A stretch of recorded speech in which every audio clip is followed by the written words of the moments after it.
ఇదిగోండి, ఇది వచ్చేసి మన బిల్వపత్రం అన్నమాట. ఇది చాలా పెద్దగా అవుతుంది, ముండ్లు ఉంటాయి కాబట్టి ఇట్లాంటి ముండ్లతో ఉన్న చెట్లని మనము గోడ సైడ్ పెట్టుకుంటే మనకు సెక్యూరిటీ పర్పస్లో కూడా బాగా ఉంటుంది.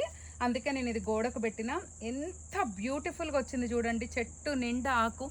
అసలు శివయ్యకి ఒక్క ఆకు పెట్టేసి, ఈ ఒక త్రిదళం అంటాం కదా, ఈ బిల్వం పెట్టేసి ఒక్క చెంబు నీళ్లు పోస్తే అందరూ భయపడుతున్నా ఈసారి ఈ రాశి బాగాలేదు, ఆ రాశి బాగాలేదు, మీనరాశి బాగాలే, మేషరాశి బాగాలేదు ఇట్లా అనుకునే వాళ్ళందరూ అట్లా అనుకుంటూ కూర్చోకుండా ఒక్క బిల్వం శివయ్యకు సమర్పించి ఒక చెంబెడు నీళ్లు పోసి శివ శివ అంటే గ్రహాలను కూడా గుప్పెట్లో పెట్టుకునే అంత పవర్ ఉన్న దేవుడు ఎవరన్నా ఉంటే అది శివయ్యనే.